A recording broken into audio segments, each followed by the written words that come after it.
We have never in the history of football seen a guy that possessed what Aaron Rodgers possessed. The difference between him and L. Bell is one guy's in the drug program and one guy's not. What Danny Green said changes zero about what I think about how Kahwi Leonard quit.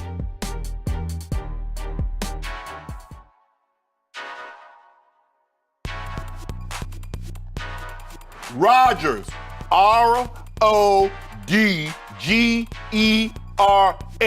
How many more times do I need to say it or spell it out for you, Skip Bayless?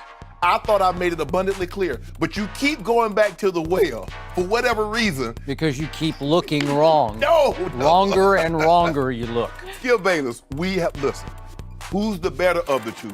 Is Rodgers. Who's the more accomplished of the two? Clearly, it's Tom Brady. But here's the thing, Skip. We have never, ever in the history of football seen a guy that possessed what Aaron Rodgers possessed. Nobody, no quarterback in history. This whole conversation is absurd to the point of being an insult to the greatest quarterback who ever played. And I'm not joking about this because I'll give you this much. Aaron Rodgers might, I'll give you a might win some sort of football throwing beauty contest against Tom Brady. But that's only a might because I think we're underestimating just how beautifully Tom Brady delivers the football. He does. Is there anything that Tom Brady can afford me to do or do for me that Aaron Rodgers can't? Absolutely not, Skip Bayless. If I put Aaron Rodgers under center, are there things, intangibles that he possessed and skill sets that he possessed that Tom Brady cannot match?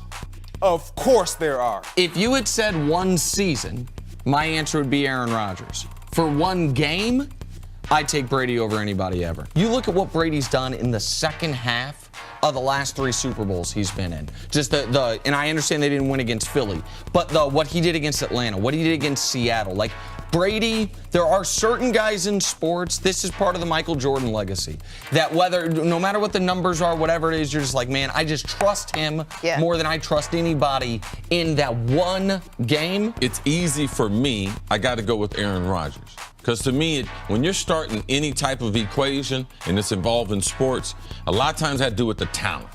All right? I'm going to take the best player on the field. And there's nothing that Tom Brady does better than Aaron Rodgers. And there's a bunch of things that Aaron Rodgers does better than Tom Brady.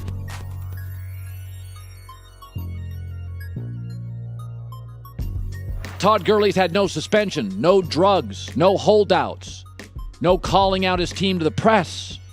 Le'Veon Bell's had suspensions and injuries and drugs and holdouts and bad press. Todd Gurley has frankly been the better employee. And his bosses not only rewarded him, they gave him a little more than the position usually is worth. Todd Gurley's special. He's 2 years younger than Le'Veon Bell. And I believe the reason why they gave him this contract, for 2 reasons, Skip. He's younger, he has no check marks off the field. The Steelers had to weigh that into consideration. Le'Veon is 2 years older, so I think Le'Veon's about to be 27, if he's not already 27.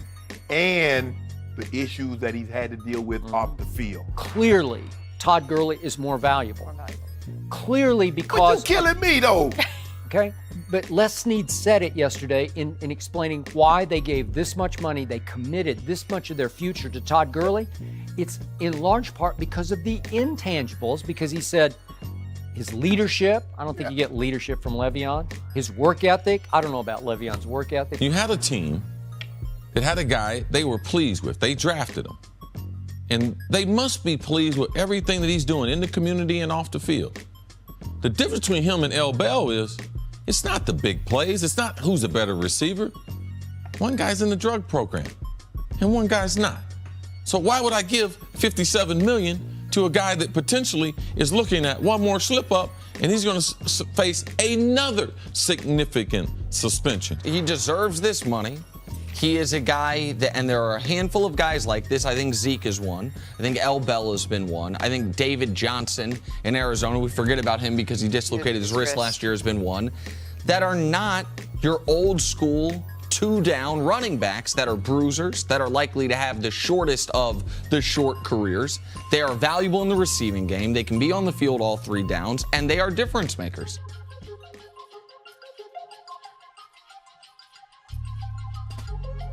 What this does, hopefully, it paints Kawhi in a different light because everybody's saying, oh, he was dogging it. He wasn't hurt, he quit. He was making $19 million, he only played 7 games.